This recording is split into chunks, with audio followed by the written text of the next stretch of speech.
Good night, ladies and gentlemen. The clock on the wall says 20 minutes to 10 o'clock on Tuesday night.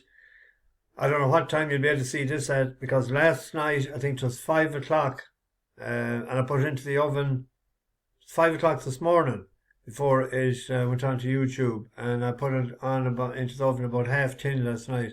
No idea why. Was it the laptop that was slow, or was it the internet? I'll know tonight, because it seems to be running a bit smoother, watching videos there of races the last while, and we shall see. I was out of Dodge this morning, left Dingle at about 9:10, and we just took a run up the Connors Pass because it was foggy yesterday, and they were pleasantly surprised to see the view down into Dingle, that they have a Groffer and down into Brandon Bay, the other side. So a few photographs taken. The woman was a bit chilly straight away, so she went back into the car, and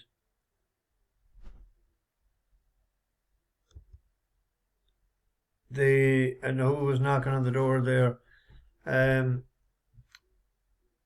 Sept was took a good few photographs, and took a few photographs of the sheep as well. Two of them came out from under a rock halfway up, so that must have been their bed for the night. We headed in onto Tralee, and we went the coast way. We got a few wows, so it's always great to hear the yank with the wow. You know that they're enjoying what they're looking at.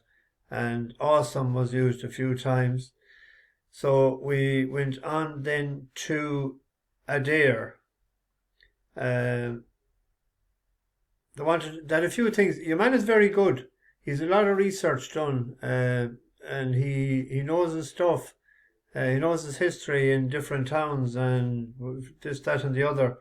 So he wanted to go to the 1826 place, but it's closed Monday and Tuesday and Wednesday. But they got the place next door. I went to the Blue Bookie up the town, put on a few pound, and then I went to the Arches for the dinner. I seen shepherd's pie on the menu board outside, so I got that and a pint of water, and I can tell you that the shepherd's pie, as the Yank might say, it was awesome. It was in a square bowl and a spoon with it, gravy on top, chips with it. The one thing I forgot to ask had the mashed potatoes. I prefer to have mashed potatoes with it, and but it was good.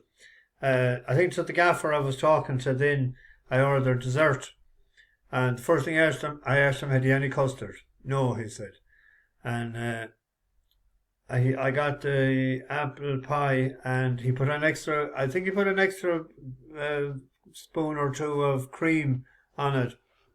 Sound man, I'll be back there again. And he said the next time I'll be back that he'll have the mashed potatoes for the shepherd's pie, and he will have the custard. So there you go. I went up and picked them up then. We'd arranged to pick them up at 2 o'clock, and we headed for Innis. I think I seen Martin Ryan going up to town with a banner, a Clare hurling jersey on, and he was singing Spansel Hill. I think it was him. Looked like him anyway. But they wanted to see the Friary, but the Friary was a bit far of a walk. But they bought books. He had to buy books for his kids, and she had to buy books for grandkids. And it was all about local history in Ireland. And they were impressed with the 3 or 4 bookshops they went into. And we headed back then to Dromoland Castle, where they are staying tonight. I'm in the inn at Dromoland. Fine place as well. I never had to walk as far though to get to the room. I'm in 43, is it? But up the stairs, I didn't see any elevator coming up. Up the stairs, I didn't mind that, but it's a horrid long corridor altogether. I think it goes up to in the 58 or something from 201. It must be 200 yards long, I say. So they're after texting me a while ago, they have something to do. They have something arranged because they were supposed to go to the Cliffs of Moher between 8 o'clock and 11. That tickets paid for, but something has cropped up that they want to do in the morning that they feel they have to do. So they'll send me a message when they're nearly ready. So I can't have a line because I have to get the breakfast. But enjoying the trip with them. They're great conversationalists, I must say. We're having good old crack. They're getting used to my sarcasm as well. They didn't understand it, I think, the first time. Well, he did. She did, but she has a cop now. I was saying about I put on a few pound to collect, but not as much as I would have hoped. I done the dog on it today with Sam Rogue, £10 lower than winning last year. I was firmly convinced in my take head that horse would win today, so I went a bit extra on it, and I had it in doubles and trebles. And the first one came up Dream Ahead, and I had the Dancing Poet. I put that into a Trixie with Sam Rogue on every bet, but left it in the stalls. I was disappointed there because she's gone after. I wouldn't mind being bet, but to be bet after 20 yards, is the disappointing part. And to think, if somebody said to me last night, you have 3 horses there tomorrow and none of them will win, I just say, get off the wacky tobacco, will you, because it doesn't suit you. But because of rain, distance not enough, needs 1/6 or 2 miles, when it ran 2.5 the last year. But I thought it just hadn't the toe to go with them. Closing all right up the hill, but didn't get there in time. And the other one bet be a short head.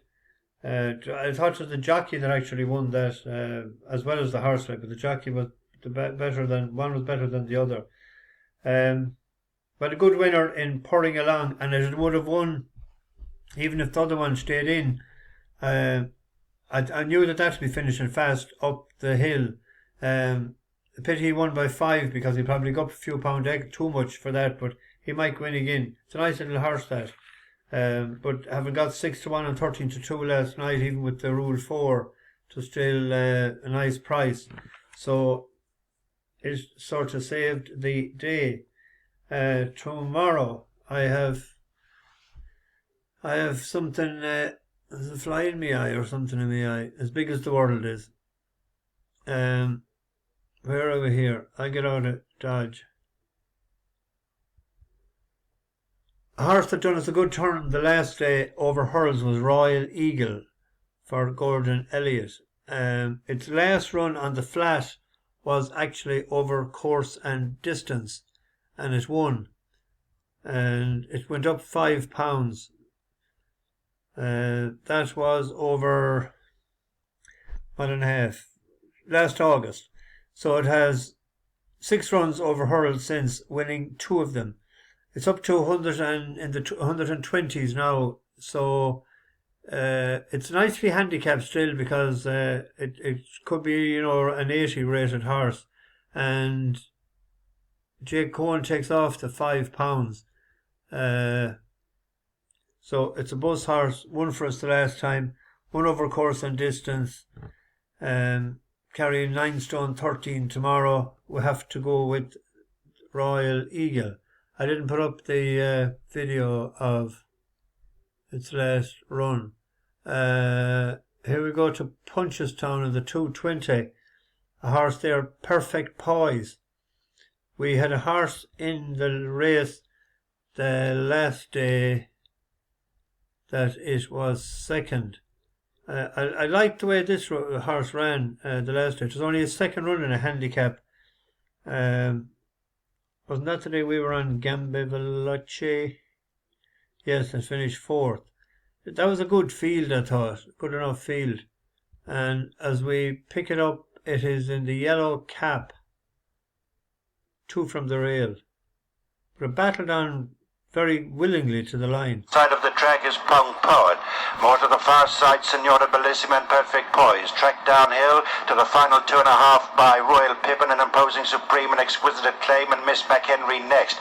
In the middle of them is Might and Mercy and Eastern Wind and then Solar Breeze racing to the final furlong and a half. and it looks wide open. Signora Bellissima back in front from Perfect Poise, trying to challenge. Then Royal Pippin, who's followed by Gappe Veloce, who's running on in behind them. They're followed up the hill by Imposing Supreme and Miss McHenry, and Tory Angel is next with Eastern Wind, Exquisite Acclaim. Up towards the last 50 yards, Signora Bellissima, Perfect Poise. Signora Bellissima, Perfect Poise. That's got very close.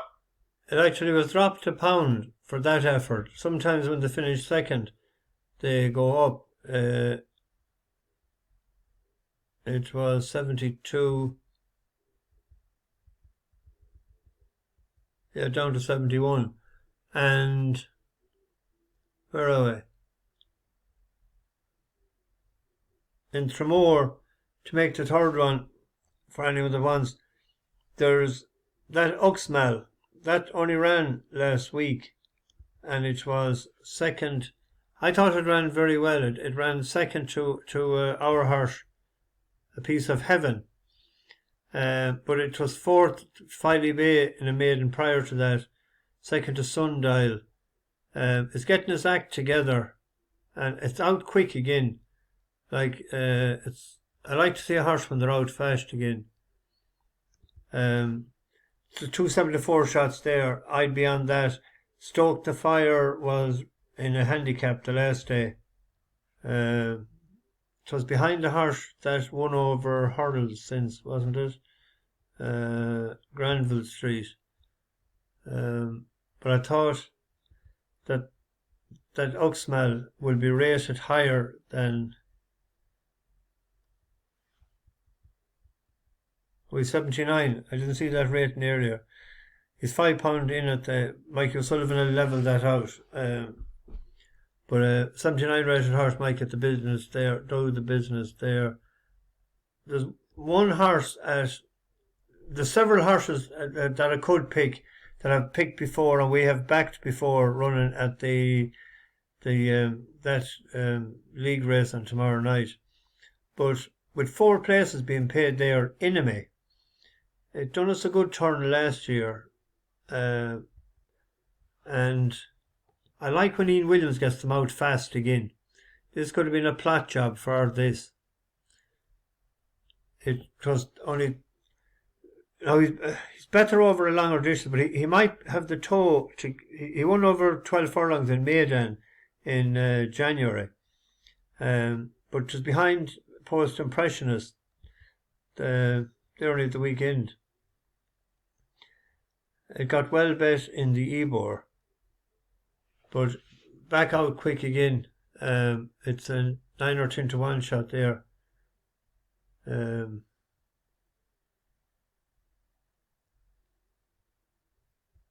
He will stay, and as I said, he's better over 1/6 or 2, but it's just the fact that he has them out so fast again. And I was looking for an each way poke tomorrow. That's the one I came up with. Now what I'm going to do is going to get out of the way tonight the eagerly awaited Campervan Awards for 2023. The best dinner, it's a tie between the Westward Ho in Mungret in Limerick, the roast beef. When I arrived on that Sunday evening, I was coming from Killarney, heading for Mount Bellew, and landed about 5:30 or 26, and the day menu had finished, but I had to wait. The evening menu or the night menu was starting at 6:15, but Billy, the manager, sorted me, got me a pot of tea, calmed me down, and says at 6:05 I'll order that for you. But it's brilliant stuff altogether. I love the beef there, and the other one that got the tie was in the Amethyst Bar in Keele in Achill Island. Turkey and ham. Had not, but I had it. But the reason I'm giving this a share is turkey is turkey, and ham can be different in different spots. And you know the way the ham is hidden down underneath. You don't know what you're going to get until you eat most of the turkey or pull her out from underneath. But by God, was it good. It was lovely altogether.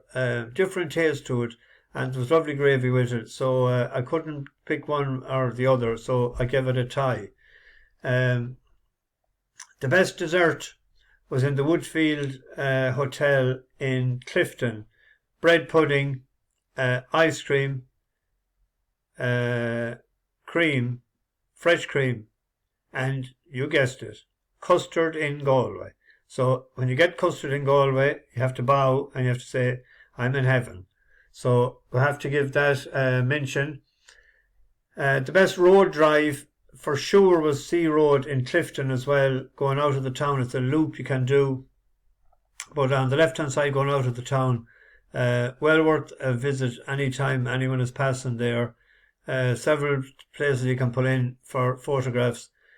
There's a few dodgy spots then coming down. You have to be careful because it's only the width of a car, and there's places to pull in, so you have to be mannerly and polite, and don't act the goat, and don't plough on, but it's well worth a trip. The best reception was definitely in O'Brien's in Charleville. Morris was on the street. He caught me passing by. I was going slow, and he hopped in after I turned above I said I turned at the football field. He said, you better be careful saying that, because they play hurling only in that town, I believe.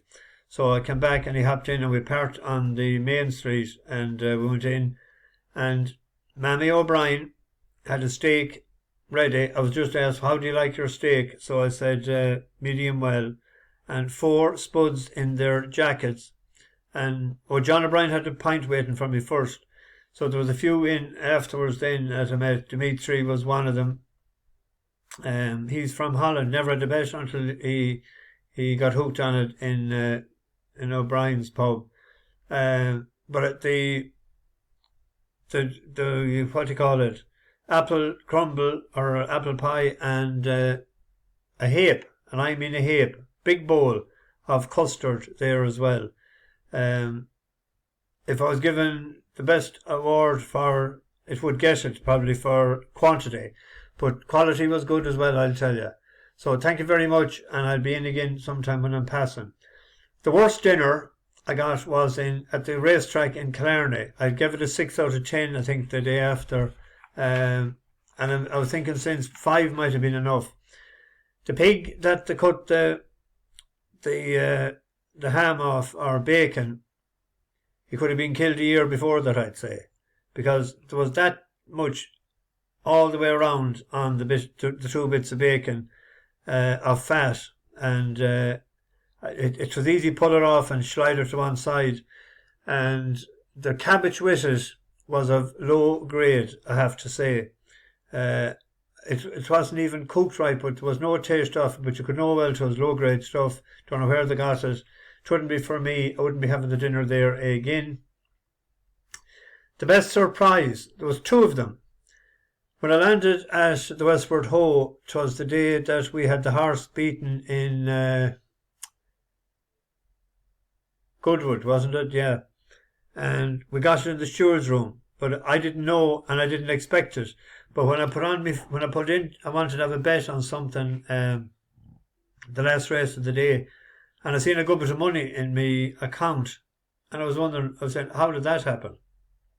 And I checked the Green Bookies account then, and there was a nice bit of dash in it as well, and I was saying, what's happening here? Is it Christmas? Are the bookies getting over friendly? So then I just checked the results, and I seen that we got it in the steward's room. So that was a very great surprise. And the other surprise was in the camper van. The one that I had, when you go into the toilet, there was a sink in front of you, and you could pull out the sink, and you could have, then the shower was behind. But the toilet was hid sort of in to one side.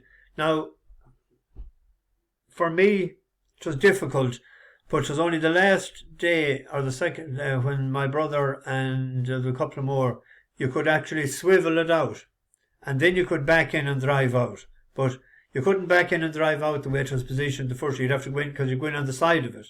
So there was a lot of other toilets used on the trip because this was not usable. But what a goat it was. I never expected it. I think it was by accident that some of them noticed when they swiveled it out. But I didn't find out that before I left. But that was a very pleasant surprise. The best pint, I would have to give it to that small pub in Achill, Linus, only a fiver, which is good stuff. cash only as well.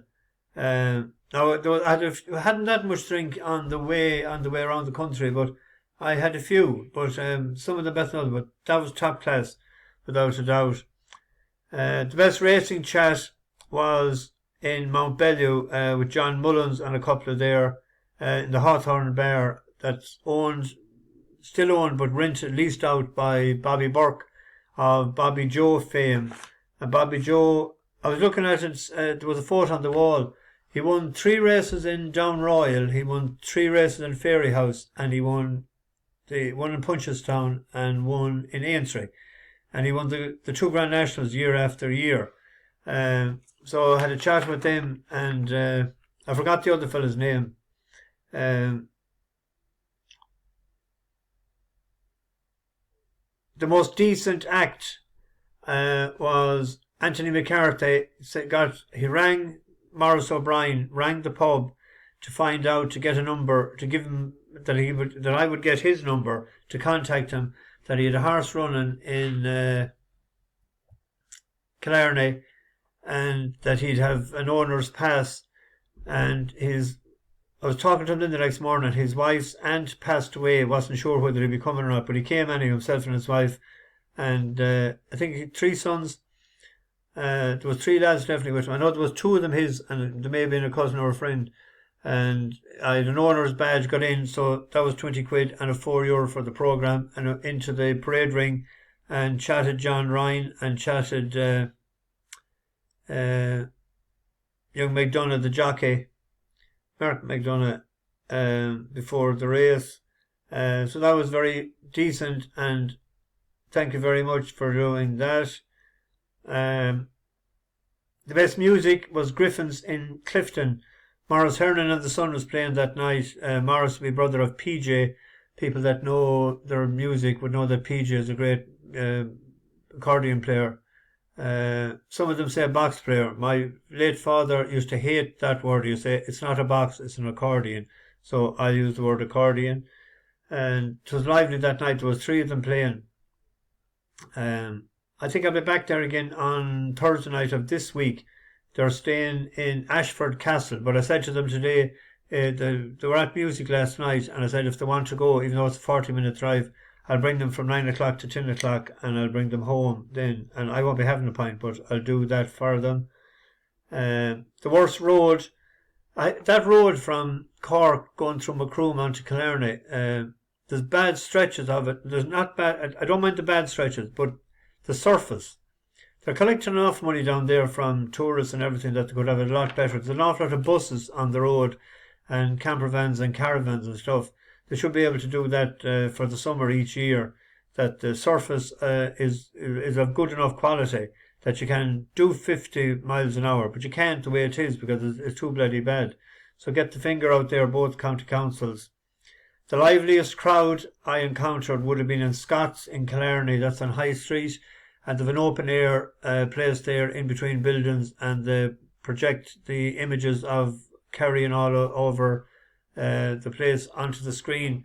But there was a young crowd in there that night, and there was a good lively band, and there was a great atmosphere. So that's about it. I might have left something out, but I was just doing this today when the people were gone away for an hour. I hadn't. I meant to do it the other night, but the mind wasn't working. Brain fog, as they say. So until next year, and hopefully with the help of the man above, that I'll have the strength and I'll have the health to go on another campervan trip. Thanks to everyone I met on the road, and looking forward to meeting people again. For now, over and out. Bash the bookies.